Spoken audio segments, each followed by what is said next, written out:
Across 6 stories this week, the framing gap mapped not to what happened, but to which details each outlet chose to carry forward, and which to drop entirely.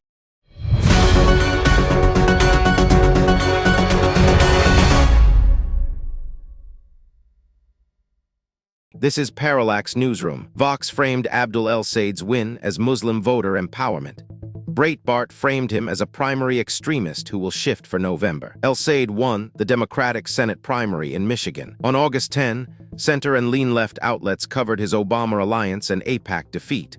By August 14, AP had dropped the story while Fox escalated, running an unearthed Sharia interview and a communist label. Vox stayed but pivoted from coalition politics to a roots of the campaign profile. The read, the left lost interest after the coalition celebration phase ended, while the right escalated from policy criticism to character vetting. The center, including AP, exited once the primary was settled. But AP had already amplified Trump's claim that El-Sayed hates Jewish people, a framing that right outlets then inherited and expanded. What each side covered reveals the assignment. The left covered a movement, the right built a general election dossier, and the center treated the primary as a one-day event unworthy of follow-through. NPR framed Trump's vaccine order as an RFK-Jr. A pending attempt, AP called it a spacing-out directive. Trump signed an executive order altering the childhood vaccine schedule. On August 11, 6 center outlets led with the mechanics and AMA pushback. By August 12, center coverage had dropped by 4 while NPR and NBC escalated, connecting Fauci text to anti-vaccine rhetoric. Vox stayed, but kept its framing fixed on the order as an attack. The read, the center covered the order as a health policy event on day 1, then lost interest once the mechanics were explained. The left and lean left picked up the story on day 2 and reframed it as part of a broader rhetorical resurgence, tying the order to Fauci's texts and anti-vaccine discourse. What is verifiable is the order's content on spacing shots. What is spin is the causal link to a resurgence, which NPR asserted but did not independently demonstrate. The center's exit left that claim unchallenged. Vox mourned Hong's loss as a progressive setback.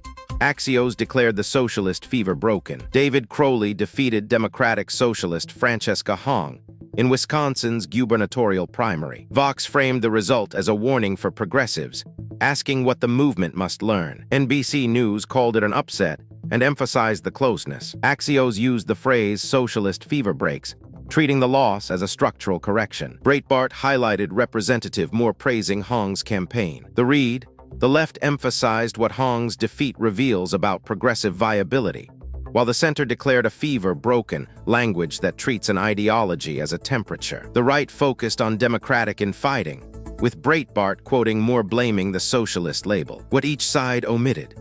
No outlet reported turnout data or county-level margins that would explain whether Hong lost on ideology or on organizing. The word upset used by NBC does verifiable work. The phrase fever breaks used by Axios does not. Vox called Blanche a struggling nominee. Washington Times called him newly minted. The Senate confirmed Todd Blanche as Attorney General after weeks of uncertainty over Republican support. Vox had framed the nomination as struggling, focusing on the holdouts. NBC News tracked Senator Cassidy as the critical holdout, and then his decision to back Blanche. Axios confirmed the vote plainly. Washington Times highlighted Cassidy's positive remarks and called Blanche newly minted. The read, the left emphasized the struggle and the uncertainty, framing confirmation as a fraught process. The center treated the vote as a settled fact. The right emphasized Cassidy's praise, smoothing over the weeks of doubt. What is verifiable is the confirmation and Cassidy's vote. What is spin is the framing of the delay as either a crisis or a non-event. No outlet reported the specific commitments Cassidy extracted, if any, in exchange for his vote, the actual transaction behind the headline. The Guardian framed Trump as demanding Iran pay for U.S. soldier deaths. MSNBC framed Iran as the one setting conditions. Iran stated the U.S. must meet conditions, including compensation, before the Strait of Hormuz can reopen. MSNBC led with Iran's demands as the obstacle. The Guardian framed the story around Trump's own counter-demand, that Iran compensate the U.S. The Hill called Iran's demands steep and a threat to reopening. Washington Times framed Trump as rebuking Iran and saying Tehran should pay its victims. The read, the left and center both covered Iranian demands, But MSNBC made Iran the active party, while The Hill made Iran's demands the threat to a process. The Right and The Guardian both centered Trump's counter-demand, but from opposite valences. The Guardian treating it as escalation, Washington Times treating it as righteous rebuke. What is verifiable is that both sides are making demands. What is spin is presenting only one side's demands as the obstacle. No outlet printed the specific compensation figures under discussion. MSNBC Lawrence said Trump failed his own hero test.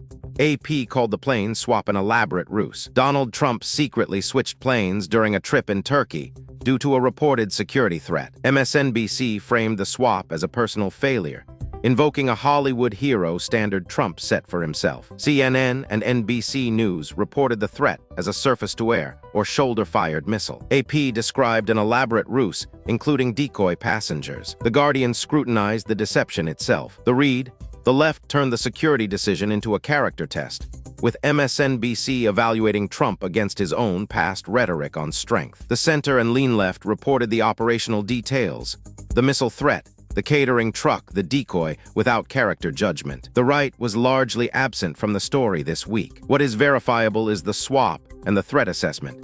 What is spin is MSNBC framing that switching planes constitutes cowardice rather than protocol. The Secret Service's standard procedures, which likely drove the decision, appeared in no left coverage. This week's pattern was selective persistence. Every outlet covered the breaking fact, but only the ideologically invested stayed to frame the aftermath, and the side that stayed defined the story the public remembers. Subscribe for the framing gap.